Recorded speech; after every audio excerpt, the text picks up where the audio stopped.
iyi ni radiyo y'ijwi ry'Amerika ivugira i Washington DC mu Kirundi n'Ikinyarwanda. Nongeye kubasuhuza muri kumwe na Venuste Nshimiyimana. Mu Rwanda mutwumvira kuri FM 93 n'ibice bitatu i Karongi na FM 104 n'ibice bitatu i Kigali, naho mu Burundi turi ku mirongo migufi ya shortwave kuri metero 19 na 22. Dore ingingo nkuru twabateguriye. Muri Repubulika ya Demokarasi ya Kongo mu burasirazuba bw'igihugu, aho icyorezo cy'ubushita bw'inkende cyatangiriye, bategereje inkingo, imiti yo kuyivura ni mike. Inkuru irambuye ni mukanya. Mu Burundi havugwa abanduye ubushita bw'inkende, ubuyobozi bwafashe ingamba zo gukumira iyo ndwara. Gukaraba kenshi n'amazi meza n'isabuni, gukoresha imiti yo kwihanagura mu minwe bimwe twita amadesinfectant, kutegerana cyane igihe turi nko mu masengero, mu masoko cyangwa mu bindi bikorwa, mu mashure. Lidwine Baradahana, minisitiri w'ubuzima mu Burundi. Abarimu bigisha mu mashuri ya leta mu ntara ya Kivu y'Epfo banze kwigisha ku munsi wa mbere w'itangira ry'amashuri, basaba kongererwa umushahara. Ikaje mu kiganiro iwanyu mu ntara. Duhere ku makuru avugwa hirya no hino ku isi, kumwe na Eugene Mukankushi. Amakuru yacu tuyahere mu burasirazuba bwo hagati. Ingabo za Israeli ejo ku wa mbere zari zimaze kwica abanyapalestina batari munsi ya 48 mu masaha 24 mu ntara ya Gaza, mu gihe zikomeje guhangana n'abarwanya umutwe wa Hamas nk'uko abayobozi muri Palestina baraye babitangaje. Ni mu gihe abaganga bakomeje guha urukingo rw'indwara y'imbasa abana bato muri ako karere. Uru rukingo rwari rugeze ku munsi warwo wa kabiri. Abategetsi b'abanyapalestina n'aba ONU bavuze ko abana babarirwa mu bihumbi 87 bakingiwe mu bice byo hagati mu ntara ya Gaza ku cyumweru, umunsi ibikorwa by'ikingira byatangiriyeho. Hamas na Israeli bemeye guhagarika imirwano by'igihe gito kugira ngo abana bagera mu bihumbi 640 bazabashe gukingirwa. Nta kurenga ku masezerano y'agahenge byagaragaye hafi y'ahabera ibyo bikorwa. Abategetsi muri Palestina ejo kuwa mbere bavuze ko abanyapalestina 7 bahitanywe n'ibitero by'indege bya Israeli ku mujyi wa Gaza, mu gihe ibindi bitero 2 by'indege Ibreiz na Nuseirat, ahari inkambi z'impunzi, byahitanye abandi bantu 6. Ntacyo igisirikare cya Israeli cyabivuzeho, ahubwo cyari kibisabwe. Ejo kuwa mbere komisiyo y'amatora ya Tunisia yanze icyemezo cy'urukiko gisubiza abakandida perezida ku rutonde, kandi polisi yataye muri yombi undi mukandida. Abatavuga rumwe n'ubutegetsi ibyo barabinenga, bavuga ko ari urundi rugero rw'uko perezida Kais Saied aniga ihiganwa. Ititaye ku rwego rukuru rw'ubucamanza, komisiyo yemeje gusa kandidatire ya Saied n'iz'abandi 2, Zuhair Magazhawi na Ayachi Zamer, mu matora y'umukuru w'igihugu azaba tariki ya 6 y'ukwezi kwa 10. Umuyobozi wa komisiyo y'amatora Farouk Bouasker yagize ati: komisiyo ni rwo rwego rwonyine rwizewe n'itegeko nshinga rwahawe inshingano z'ubunyangamugayo mu matora. Ejo kuwa mbere impirimbanyi nyinshi zateraniye hafi y'icyicaro gikuru cy'iyo komisiyo ziyisaba gusezera ku mirimo.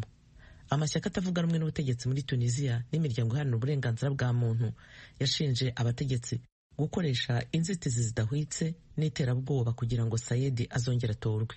Abanyapolitiki batavuga rumwe n'ubutegetsi bavuze ko komisiyo itagifite ubwigenge, kandi ko intego yayo imwe rukumbi ari iyo gukora ku buryo Saied atsinda mu buryo bworoshye.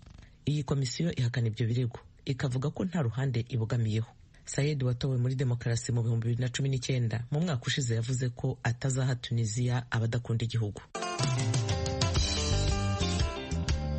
Iyi ni radiyo ijwi ry'Amerika yumvikanira i Washington DC. Nigeria ejo kuwa mbere yashinje abantu 10 icyaha cyo kugambanira igihugu no gucura umugambi wo gushishikariza igisirikari kwigomeka ku butegetsi. Iki cyemezo kije gikurikira imyigaragambyo yo mu kwezi gushize yabaye mu gihugu hose, aho abantu ibihumbi amagana bihereje imihanda bamagana ubuzima buhenze. Abari muri iyo myigaragambyo bahuye n'ingufu z'abashinzwe umutekano babirayemo, ndetse bamwe bahasiga ubuzima. Umuryango uharanira uburenganzira bwa muntu wa Amnesty International uvuga ko abantu 13 byibuze bishwe. Inzego z'umutekano zahakanye gukoresha ingufu zica. Aba bagabo 10 bagejejwe imbere y'urukiko rw'igihugu Abuja maze bahakana ibyaha. Mu mpapuro z'urukiko, ibiro ntaramakuru by'Abongereza Reuters byabonye abashinjacyaha ba leta bavuze ko abigaragambyaga bari bagamije guhungabanya umutekano wa Nigeria, kandi ko bafatanyije mu bugambanyi bugamije ubuhemu. Abashinjacyaha kandi babashinje gutwika inyubako za leta no guhungabanya umudendezo rusange. Abunganira abigaragambyaga basabye ko barekurwa batanze ingwate, leta irabyanga. Urukiko ruzafata icyemezo tariki 11 kwezi kwa 9 ubwo biteganyijwe ko urubanza rwabo ruzatangira. Bashobora guhanishwa igihano cy'urupfu baramutse bahamwe n'ibyaha.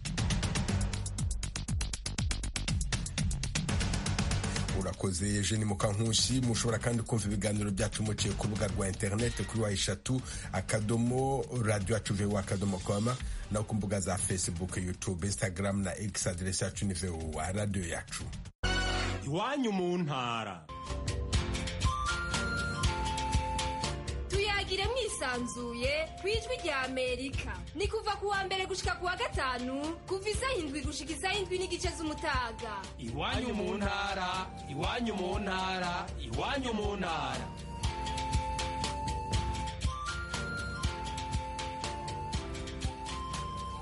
Muri Repubulika ya Demokarasi ya Kongo mu burasirazuba bw'icyo gihugu, abashinzwe ubuvuzi baravuga ko batabona imiti ihagije yo kuvura ubushita bw'inkende. Minisiteri y'Ubuzima ivuga ko bagera ku 20,000 bakitswe ko banduye ubushita bw'inkende, abarenga 5,000 bemejwe ko bayanduye, naho abarenga 600 barapfuye. Ahitwa Ikavumu mu burasirazuba bwa Kongo niho icyorezo cyatangiriye, abana bari mu babangamiwe. Tim Harris ishimwe.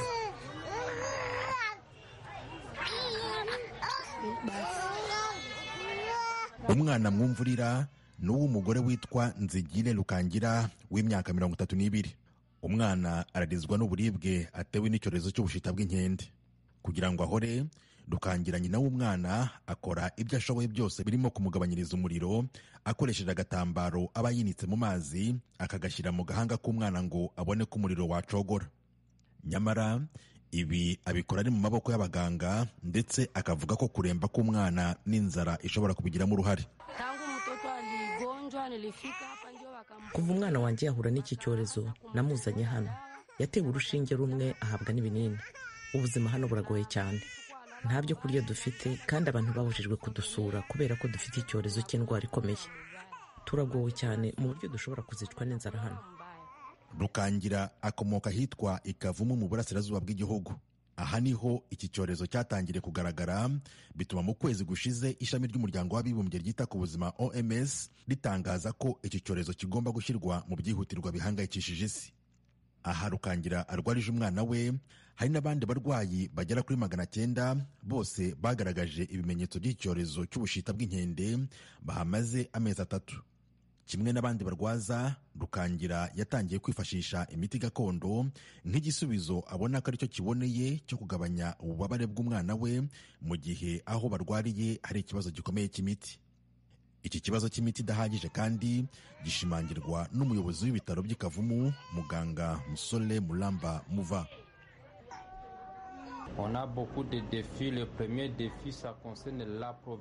Dufite ibibazo byinshi. Imbogamizi ya mbere ni ikibazo kirebana n'ibura ry'imiti, kuko buri munsi duhura n'ikibazo cy'ibura ry'imiti kubera ububiko bw'imiti dufite twahawe n'abafatanyabikorwa.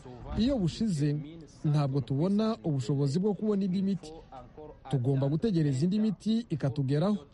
Buri gihe dukunze guhura n'iki kibazo cy'ibura ry'imiti, kandi ni ikibazo duhanganye nacyo mu kurwanya iki cyorezo. Et ça, c'est un grand défi que nous avons dans la prise en charge de cette maladie. Abandi barwayi barimo Sifa Mwakasisi we avuga ko ubwo yatangiye kubona ibituragurike biza ku ruhu rwe, yabwiwe ko kujya kwivuza ku bitaro by'Ikavumu ari ubuntu. Nyamara avuga ko yahageze agasanga nta miti bafite. Akavuga ahubwo ko umuntu ashobora kwapfira kubera ibura ry'imiti. Byitezwe ko mu minsi ya vuba aha Ikavumu hazagezwa inkingo zo kurwanya ubwoko bushya bwa virusi itera ubushita bw'inkende, ibishobora kurengera ubuzima bw'abatari bake mu burasirazuba bwa Kongo. Perezida wa Kongo Felix Tshisekedi yemeye gutanga miliyoni 10 z'amadolari azafasha mu rugamba rwo guhangana n'iki cyorezo. Chris Kachita, umuyobozi w'itsinda rishinzwe kurwanya icyorezo cy'ubushita bw'inkende, ku ruhande rwe nawe yemeye ko iki kibazo cy'ibura ry'imiti gihari, ariko yizeza ko hari inkunga ya toni 115 z'imiti ishobora gutangwa na Banki y'Isi. Minisiteri y'Ubuzima muri Kongo ivuga ko kugeza mu mpera z'ukwezi kwa 8 abantu 19,710 baketsweho kuba bafite ibimenyetso by'iki cyorezo, abarenga ibihumbi 5 bemejwe ko bayanduye, naho 655 bo bakaba bamaze kwicwa nayo. Urakoze Tim Harris. Ishimwe ubushita bw'inkende bwakwirakwiye mu bihugu bituranye na Repubulika ya Demokarasi ya Kongo, Uburundi, Centrafrica, Congo Brazzaville, u Rwanda, Uganda, Tanzania ndetse na Kenya. Mu Burundi hafashwe ingamba z'isuku mu rwego rwo gukumira icyo cyorezo. Inkuru Ijwi ry'Amerika bateguriye yifashishije inshuti zayo mu Burundi, muragezwaho na Thierry Vendayishimiye. Ico kiza c'akaranda k'inkende Mpox cemejwe na leta ibicishije mu bushikiranganje bw'amagara y'abantu no kurwanya sida kuva ku igerekerezo rya 25 ukwezi kw'indwi uno mwaka. Ni nyuma yo kubeshuza ubujejwe amagara y'abantu mu karere k'ubuvuzi ka Bururi ko hari abantu 3 bari ku musego bagwaye iyo ngwara. Inyuma yo kwemeza ako karanda, umushikiranganje Redwine Baradahana ajejwe amagara y'abantu asaba abarundi mu manama atandukanye abagabisha kubahiriza amabwiriza y'isuku kugira ngo ako karanda nikagume karandagata. Kubera harimo kijanye no guhimiriza abenegihugu kugira ngo twikingire, gukaraba kenshi n'amazi meza n'isabuni, gukoresha imiti yo kwihanagura mu minwe bimwe twita amadesinfectant, gutegerana cyane igihe turi nko mu masengero, mu masoko cyangwa mu bindi bikorwa, mu mashure, tukagerageza gutandukanya kumwe twabikora muri corona kugira ngo tureke kwanduzanya. Ako kama ariko ntikariko karubahirizwa mu bibanza byo mu mihinga itandukanye bihuriramwe abantu benshi. Mu isoko ya Kotebu mu gisagara ca Bujumbura naho haribonekeza indobo ku bwinjiriro bumwe bw'iryo soko usanga atamazi arimwo. Abakorera muri iryo soko bavuga ko bafise ubwoba ko ako karanda gashobora gutema gatongora. Ntibyoroshe na gatoya kubera umwe wese yinjira uko ashatse, yavuye nta himiriza rihari rikomeye. Uravye nko mu yandi masoko nko kwa Siyoni usanga bakaraba neza, hasanga hari nk'umuntu ari ku muryango uwinjiye adakarabye akamugara agakaraba. Abantu baranamukanya gose kandi uravye mbere ico kizo menga nta nico kibabwiye. Ibintu byo gukaraba biratugoye cyane no gukuramukanya, twebwe usanga twibagiye tukaramukanya tugaca tubura n'amazi yo gukaraba. No ku bituro bitandukanye byo mu gisagara ca Bujumbura bihagararamwe imodoka rizunguruza abantu, akamu k'umushikiranganje ajejwe amagara y'abantu ntikariko karubahirizwa. Uyu ni umwe mu ngenzi yayaze n'abakunzi b'Ijwi ry'Amerika. Nga muri parikingi urabona nta hantu woza urakaraba kenshi hariyo. Karubazi yuko bari bazanye amabombo bakagira ngaha aye ku murongo abantu bakaza barakaraba, ubu nta bihari. Bategezwa gukorana ko mukuriye. Urumva yuko kubyikingira ntibiba bigikunze. Ahandi abahakorera basabwa gukurikiza amabwiriza y'isuku kugira ngo ako karanda k'inkende nikabandanye karandagata ni mu mashure. Igitega ku mugwa mukuru wa politike haharurwa amashure menshi yisumbuye afise uburaro bw'abanyeshure. Abarongoye amwe muri ayo mashure bavuga ko ubukene bw'amazi butazoborohereza gukora isuku neza abanyeshure nibava mu buruhuko. Ariko ku ishure ryisumbuye ryitiriwe umutagatifu w'ubwitonzi aho nyene Igitega, Patiri Simoni Nzigirabajya arirongoye yabwiye abakunzi b'Ijwi ry'Amerika ko ku ishure arongoye atakibazo bazogira. Turazi kugwaruka ruzoshika hano rukumburanye cyane gose rukeneye kugwana mu nda, ariko tuzogerageza dutangure tubasigurire tubibutse kandi twizeye ko bizogenda neza. Twebwe twaragiriwe ibakwe turaronka abagira neza badufasha gushiraho ayandi mazi twisangije ya forage. Nibaza ko atakibazo kidasanzwe tuzogira c'amazi mu vyerekeye isuku. Iyo ayo ya Regides ataje ayo yuwacu arashobora gukora. Kumbibe zimwe zimwe Burundi buhana n'ibindi bihugu amabwiriza y'isuku mu ntumbero yo guhangana n'akaranda k'inkende Mpox naho nyene ntari karakurikizwa. Abaca ku rubibe rwa Gatumba ku rubibe Burundi buhana na Repubulika iharanira intwaro rusange ya Kongo bavuga ko birenganira ukuri kwamye. Basaba ko hoshigwaho byangombwa kugira ngo ntibafatwe n'ako karanda benshi bavuga ko kaje kava muri Kongo. Kujabuka najabuke muri yo ndwi heze sinakaravye umuntu yigira uko nyene kubera ata bintu bihari umuntu yokarabiramo. Je ntamazi nigeze mbona, naciye ngenda nongera ndahaca ngaruka, ntamazi nigeze mbona.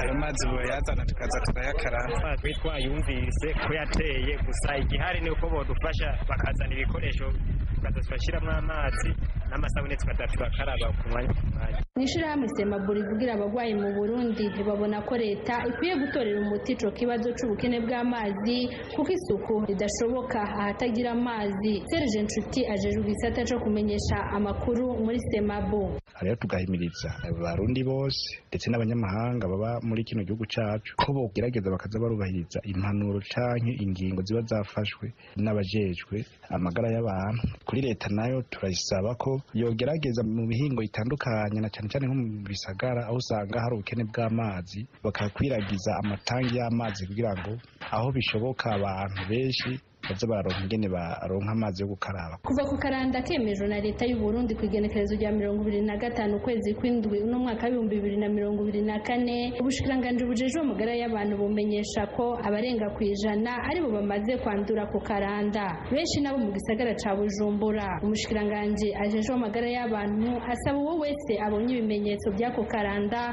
kwihutira kuja kwa muganga kandi ko kuvugwa ari ku buntu. Urakoze Thierry Ndayishimiye. Mukomeje kumva radio Ijwi ry'Amerika ivugira Washington DC mu Kirundi n'Ikinyarwanda. Kuri uyu wa mbere leta ya Kongo yashyinguye mu cyubahiro imibiri y'abantu 200 baguye mu nkambi zitandukanye hagati y'ukwezi kwa 6 n'ukwa 8 harimo abazize intambara, inzara, imyuzure n'ibindi. N'inkuru ya Jimishu kandi bakomera. Kuri Stade de l'Unité mu mujyi wa Goma mu burasirazuba bwa Repubulika ya Demokarasi ya Kongo niho habereye uyu muhango. Ni umuhango watangiye mu masaha ya mu gitondo kuri uyu wa mbere. Uyu muhango wari uyobowe na Minisitiri ushinzwe uburenganzira bwa muntu no kugoboka bari mu kaga muri Repubulika ya Demokarasi ya Kongo, aho yari aherekejwe n'abandi bayobozi batandukanye bari baturutse mu murwa mukuru Kinshasa, barimo Minisitiri w'urubyiruko, umuyobozi w'ikigo cya leta gishinzwe kugoboka impunzi Commission Nationale de Réfugiés CNR mu mpinamagambo, n'abandi bayobozi batandukanye. Ni imibiri y'impunzi 200 yashyinguwe ku irimbi risanzwe rishyingurwamo abahitanywe cyangwa bakozweho n'ibikorwa ndetse n'ingaruka z'intambara mu burasirazuba bwa Repubulika ya Demokarasi ya Kongo leta yise Genocide cyangwa se Jenoside ikorerwa muri Kongo. Iryo rimbi ribarizwa muri teritwari ya Nyiragongo. Aba bantu 200 batakaje ubuzima mu mezi atandukanye kuva mu kwa 6 kugeza ku itariki 28 ukwezi kwa 8 uyu mwaka. Ubuyobozi bwatangaje ko benshi muri aba 200 bahitanywe n'inzara, abandi bapfa kubera indwara ziterwa n'isuku nkeya, abandi bagahitanywa n'amasasu mu nkambi z'impunzi, cyane ko hasigaye habarizwamo umutekano muke. Agifata ijambo mu gutangiza uyu muhango ku mugaragaro, General Peter Chirimwami, guverineri w'intara ya Kivu ya Ruguru, yumvikanishije uburyo abaturage bo mu burasirazuba bw'igihugu bakeneye umutekano usesuye. Uyu muyobozi yongeye guhamagarira abaturage gufatanya n'inzego za leta mu guhashya imitwe yitwaje intwaro irwanya leta mu rwego rwo gufasha ubuyobozi kugarura amahoro n'umutekano birambye. Guverineri kandi yakomeje yihanganisha imiryango y'ababuze ababo mu nzira zitandukanye, cyane abari mu nkambi z'impunzi. Ni umuhango wari witabiriwe n'abaturage benshi bo mu mujyi wa Goma, biganjemo n'impunzi zari zaturutse mu nkambi zitandukanye zo mu mujyi wa Goma na teritwari ya Nyiragongo, aho bamwe bari baje gusezera ku mibiri y'ababo baguye mu nkambi z'impunzi. Mu gahinda kenshi abagize imiryango y'abatakarije ubuzima bwabo bakaba banashyinguye uyu munsi bagaragaje intimba baterwa no kubura ababo mu bihe nk'ibi by'ubuhunzi. Uyu ni bwana Jean Bosco Nizeyimana wabuze umuvandimwe we mu nkambi ya Don Bosco mu teritwari ya Nyiragongo. Nabuze uwitwa Patrick Mbagaye ne mama. Yapfuye gute? Yapfuye yari ari guhunga ubw'intambara, ubwo twagiye kuraruza umurambo we tuzana hano ku morgue y'i province. Kuri iki cyemezo guverinoma yapanze kubashingura mu cyubahiro, turabishimiye kwanza yuko aka karengane k'igihugu cyacu kiri kunyuramo kiri kurushaho kugira ngo kamenyekane kanagaragare. Kubera agahinda aba baterwa no kubura ababo mu nkambi z'impunzi, barasaba ko leta yakora ibishoboka mu guhagarika intambara mu bice baturutsemo, bityo bagatandukana n'ubuzima bwo guhunga. Ubu buzima bubi igihugu kiri kunyuramo muri iki gihe biri gutuma imbaga nyamwinshi zipfa akamama. Vraiment nibyo turindiye ko guverinoma yakora aho bwabaga igashakisha imbaraga zose umutekano ukasubira mu burere twavuyemo. Ijwi rya Amerika kandi yavuganye na Madamu Mahombi Seruhungo, umwe mu babuze ababo mu nkambi ya Munigi mu teritwari ya Nyiragongo. Anga twaje guhamba abantu bishwe n'indambara za M23. Uriya musite yacu hapfuyemo abantu 2 babazana mu morgue, bamazemo ibyumweru 2, none niho twaje kubahamba. none ibi bintu biduteye agahinda kanini cyane kubona twaje turahora turahamba buri munsi turi gusaba dusubize iwacu juko bino ndani cyo turi kubona tunana amateso gakomeye cyane. Abayobozi b'inkambi z'impunzi batandukanye bumvikanisha ko uyu mubare w'abantu 200 utera ubwoba basigaye mu nkambi. Aba bakomeje gutinya umutekano muke n'ibindi biza bihitana ubuzima bw'impunzi. Uyu ni bwana Justin Kamana, umuyobozi w'inkambi ya Don Bosco, na mugenzi we Justin Niyonzima uyobora inkambi ya Munigi, zose zibarizwa muri teritwari ya Nyiragongo. Abantu baguye mu nkambi ni benshi kuko twageze Igoma turi guhunga, tumaze hafi imyaka 2 kandi turi imiryango 4,178, ariko abantu bo twafishije ni benshi kuko benshi bishwe na kolera, abandi bicwa n'inzara, abana barwara bwaki. Turi gusaba justice ya Kongo, justice nationale ya province, bose bite kuri kino kibazo cy'impunzi kugira ngo tugere ku ngingo neza ikwiriye yo kwitwa umukongomani anakubahirizwa n'ubuzima bwe. Urubyiruko mu ntara ya Kivu ya ruguru rukomeje guterwa impungenge n'uburyo abaturage bakomeje gutakaza ubuzima mu buryo butandukanye mu ntara ndetse no muri teritwari zibarizwamo umutekano muke. Baudouin Tasugisimba, umwe mu bayoboye urubyiruko muri teritwari ya Masisi, hari icyo asaba guverinoma. Nagahinda dufite kuko ntago byoshe kubona mu muryango umwe abantu 200 bavamo bapfa, ukabona abaturage bawe 200 bapfa ku cyarimwe. Ni ibintu by'agahinda, byagumye gutera agahinda amahanga yose, none bagahaguruka bagafasha Kongo kugira ngo aba baturage b'inzira karengane basubizwe mu byabo. Aba bantu 200 baje biyongera ku bandi 35 bashyinguwe mu irimbi rya Genocoste Ikibati ku itariki ya 15 ukwezi kwa gatanu uyu mwaka, bari biciwe mu nkambi ya Rushagala na Mugunga mu mujyi wa Goma, aho nabo bari bahitanywe n'ibisasu byatewe biturutse muri teritwari ya Masisi ahaberaga imirwano hagati ya FARDC n'umutwe wa M23. Ku itariki 2 ukwezi kwa munani nabwo abandi bantu 24 bashyinguwe muri iryo rimbi, ubwo Kongo yizihizaga ku nshuro yayo ya kabiri ubwicanyi bukorerwa abasivile mu gihugu kuva mu myaka ya za 90, aho imitwe yitwaje intwaro yatangiye gutana mu mitwe na FARDC kugeza ubu. Jimmy Shukrani Bakomera, Ijwi rya Amerika, Igoma. Tukivuga kuri Repubulika ya Demokarasi ya Kongo mu ntara Kivu y'Epfo, abarimu ba leta banze kwigisha ku munsi wa mbere w'amashuri kuri uyu wa mbere barasaba kongererwa umushahara nk'uko bikubiye mu masezerano bagiranye na leta. Uvira, Vedaste Ngabo. Hirya no hino mu gihugu abanyeshuri biga mu mashuri y'incuke, abanza ndetse n'ayisumbuye muri Repubulika ya Demokarasi ya Kongo batangiye umwaka w'amashuri w'2024-2025. Ijwi rya Amerika aho ryageze kuri bimwe mu bigo by'amashuri bya leta biri mu ntara Kivu y'Epfo birimo Epe Uvira, Mbegu Bora, Lycée Umoja, Mwanga, Epe Tanganyika, twasanze bimwe muri byo nta banyeshuri baje, ibindi abana bari hanze bakina. Mu gihandi naho abarimu bari hanze y'amashuri batari kwigisha. Simon Sengiyumva ni umunyeshuri wiga ku ishuri ryisumbuye rya Mwanga, twamusanze hanze y'ishuri ari kumwe n'abandi banyeshuri bari gukina, abandi bari kugura amandazi. Yemeza yuko batize. Twashyize ku ishuri mu gitondo 6h kuko twego tuzatwiga 6h45. Tashuri arimo yiga n'abanyeshuri bari bakeya, tasaba ngo batwigishe. Ilenge Jean Pierre ni umuyobozi wa sendika y'abarimu muri aka karere k'uburezi ka Sud Kivu ya kabiri, avuga yuko bahisemo guhagarika kwigisha kugeza igihe leta izubahiriza amasezerano yagiranye n'abarimu, arimo kubongeza 100,000 by'amakongomani, mbese $36 yabemereye mu biganiro bagiranye nayo mu mujyi wa Kinshasa mu kwezi kwa munani gushize.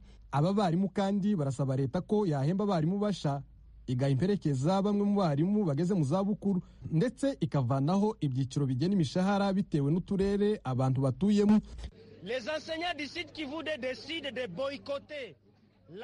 Abarimu bo mu ntara Kivu y'Epfo bahisemo kutitabira gutangira umwaka w'amashuri kugeza leta yubahirije amasezerano yayo, arimo kwishura abarimu 100,000, guha nimero ya matrikire abarimu basha.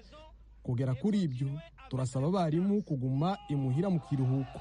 Bamwe mu barimu batuye muri teritwari ya Uvira bavuganye n'Ijwi rya Amerika bavuga yuko amafaranga leta ibahemba ari ntica ntikize kuko adashobora kubakemurira ibibazo byo mu rugo.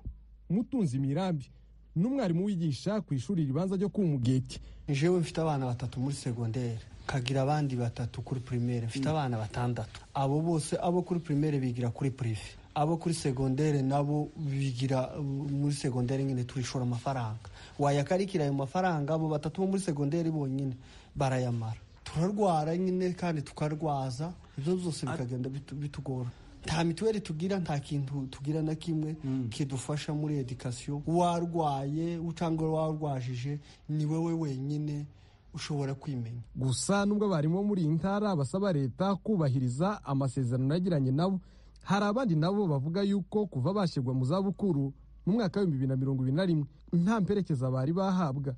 Mutabara Karesenganda ni umusaza uri mu kigero cy'imyaka 75 y'amavuko yari amaze imyaka irenga 50 mu burezi arasaba ko leta yamurenganura ikamuha imperekeza ze. Muri imyaka 50 ntibansezerera ngo bampeze imperekeza kandi ntibandekera mu kazi kuko abandi bakarekeyemo n'ubu bakakirimo. None rero abarimu bariko baraka uburenganzira bwabo.